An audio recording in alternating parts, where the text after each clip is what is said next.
Halo semuanya, dimanapun Anda berada. Seperti biasa, kita akan menceritakan sebuah film mengenai bencana Amerika tahun 2015 yang disutradarai oleh Brad Peyton, dan film ini berjudul San Andreas. Sebuah film gempa bumi yang disebabkan oleh patahan San Andreas, gempa yang sangat besar memporak-poranda kota San Francisco. Film ini dibintangi oleh Dwayne Johnson, Carla Gugino, Alexandra Daddario, dan masih banyak aktor hebat lainnya. Perkenalkan, seorang pilot tim penyelamat.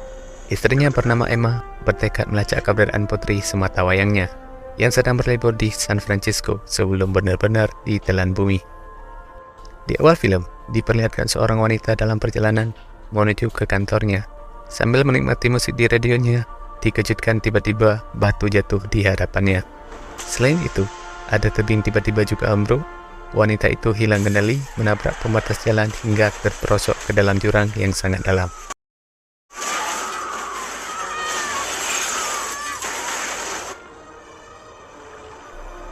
Lalu datang Ray bersama anggota timnya, menyelamatkan wanita yang sangat membutuhkan pertolongan itu.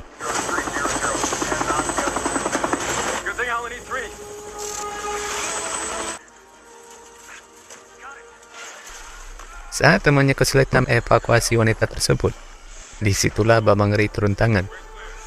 Dengan berbadan besarnya, terlihat dengan mudah membuka paksa pintu mobil yang rusak. Dan wanita tersebut pun selamat. Selepas dari itu, scene diperlihatkan sebuah gedung Institut Teknologi California. Seorang profesor menjelaskan, gempa terjadi di setiap tahunnya.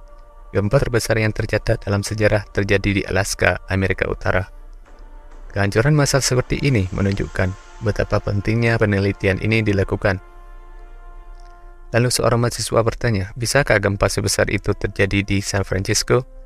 Profesor menjawab, berdasarkan fakta BMKG dan biofisika, bisa saja terjadi. California terletak di antara dua patahan lempeng tektonik yang terus bergerak seiring waktu. Tak jadi masalah betapa besarnya gempa itu, tetapi kapan gempa itu akan terjadi. Diperlihatkan di ruangan profesor. Rekan kerjanya mengabarkan telah terjadi gempa sebanyak 23 kali dalam 24 jam terakhir.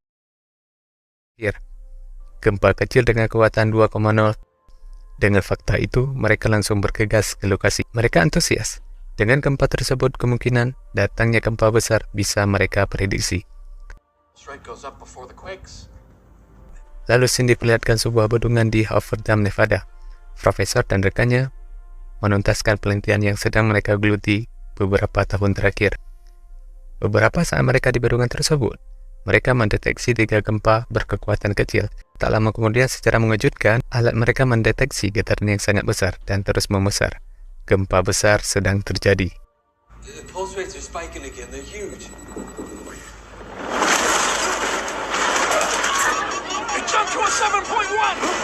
Teman profesor langsung bergegas dari sana, segera mencari perlindungan. Namun nahas, kakinya tertusuk besi dan nyawanya tak tertolong ditelan bumi.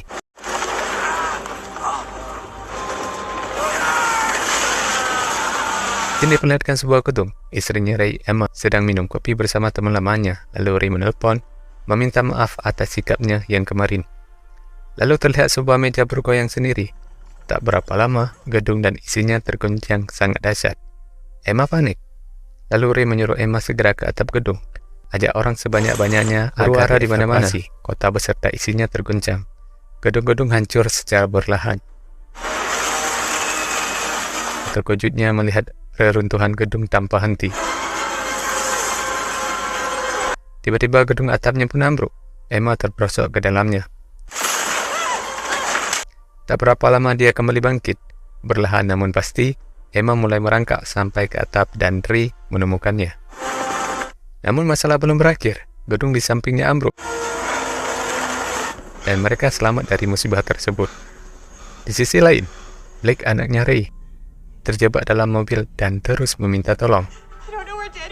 Lalu kemudian menelepon ayahnya memberitahu dia dalam keadaan tidak baik-baik saja. Lalu Ben datang dengan sekuat tenaganya membantu. Akhirnya Blake keluar dari mobil tersebut.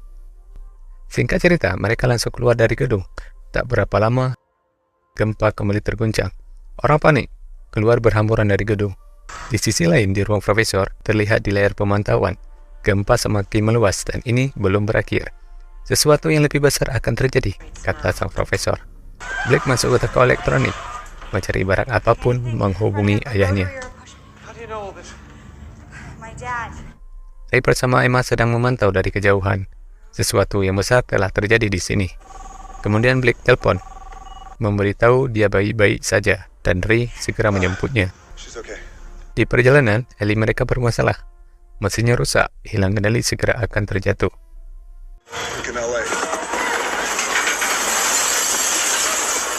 Di dalam mall sedang terjadi perampokan. Mereka langsung bergegas dari sana. Mereka mencari mobil yang terparkir di depan mall. Melihat mobil si perampok tadi, pintunya terbuka. Ray langsung bergegas ke sana. Saat menyalakan mobil, seseorang datang menonton pisau ke Ray, mengatakan aku butuh mobil itu, dan kemudian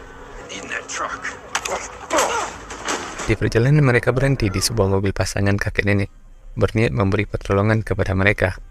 Lalu Ray tertarik topi yang dipakai kakek itu, menanyakan dari mana dia dapat topi tersebut. Diperlihatkan sebuah penerbangan. Di sana mereka menerbangkan sebuah pesawat setelah berterima kasih ke si kakek. Di San Francisco, Blake bersama Ben dan adik Ben, Ollie, menuju ke sebuah tower. Ayahnya Blake menyuruh mereka ke gedung tertinggi agar Ray mudah menemukan mereka. Ray menuju sebuah bandara, melihat landas pacu sudah hancur. Ray nekat terjun ke lapangan baseball dengan parasut. Tidak berapa lama Ray di sana, gempa besar kembali terjadi. Ray menyuruh orang di sana segera berlindung. Kembali ke Blake, mereka menuju ke gedung yang dimaksud. Belum sampai ke sana, gempa yang sangat besar menghantam mereka. Gedung-gedung hancur dan tiang listrik berjatuhan, hampir mengenai mereka. Gedung, jembatan hancur seketika. Ray bangkit di antara puing yang runtuh. Melihat Emma kebingungan mengatakan ini akan baik-baik saja. Lalu Ray berencana menaiki boot dengan cara memutar kota agar cepat menemukan Blake. Di tempat Blake, Ben terkena pecahan kaca. Kaca menancap ke pahanya. Blake segera menarik pecahan kaca tersebut dan mengikatnya. Lalu mereka segera bergegas ke gedung yang mereka rencanakan tadi. Scene berpindah ke tempat profesor. Mereka syok melihat statistik gempa begitu dahsyat. Gempa berkekuatan 9,6, gempa yang terbesar yang tercatat dalam sejarah. Ray bersama Emma di atas boot, melihat kota yang sudah hancur, mengira Blake tidak mungkin di sini, pasti sudah ke tempat lain. Air laut tiba-tiba surut begitu cepat, menandakan akan terjadinya tsunami. Mereka segera pergi dari sana. Kembali ke Blake, dapat pesan dari radio yang dibawanya. San Francisco dan sekitarnya akan terjadi tsunami. Dengan cepat mereka segera mencari perlindungan. Kembali ke Ray. Di hadapan mereka terlihat sebuah ombak yang begitu besar. Mau tak mau, mereka harus melewati ombak itu sebelum ombak itu pecah. Di tengah melewati ombak yang begitu besar, muncul sebuah kapal besar di hadapan mereka, dan mereka harus segera menghindari baling-baling kapal tersebut. Tsunami melanda kota San Francisco begitu besar, menghancurkan kota dan isinya. Di tempat Blake, mereka melihat ombak, sadar akan segera menghantam mereka. Dengan cepat berlindung di belakang tembok. Airnya sangat deras dan semakin tinggi. Mereka bergegas ke lantai yang lebih tinggi. Sampai di sana mereka melihat orang di atas boot. Lalu Blake mengatakan, itu orang tuaku. Blake memanggilnya.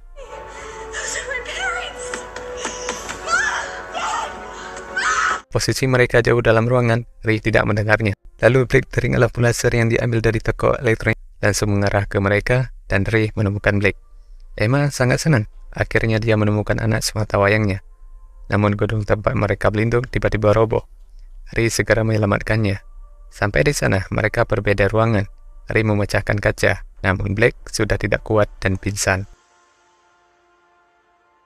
Ray mencari pintu masuk lainnya, dan berhasil membawa Blake ke tempat yang lebih tinggi. Singkat cerita, Ray menyuruh Ben memecahkan kaca agar mereka cepat keluar dari gedung itu. Emma melihat Ben kesusahan, langsung memutar boot dan menghantamnya. Lalu menyuruh mereka semua masuk ke dalam boot dan pergi dari sana. Blake belum sadar. Emma mengira Blake sudah tamat. Terus berusaha. Orang yang mata menyerah dan tanpa kena lelah. Akhirnya Blake sadar. Orang di sekelilingnya ikut bahagia. Di sisi lain, Profesor bersama rekan timnya sedang melihat berita banyak warga yang selamat atas bantuan para ahli lokal yang cepat memberikan peringatan dini sebelum terjadinya tsunami. Film pun tamat. Pesan dari film ini bukan masalah seberapa besar sebuah gempa, tapi kapan akan terjadi gempa. Apakah kita sudah siap? Tetap selalu waspada. Kalau Anda suka dengan video ini, jangan lupa tinggalkan jejak dengan cara like dan komen. Bantu subscribe agar tambah semangat membuat alur film menarik lainnya. Terima kasih.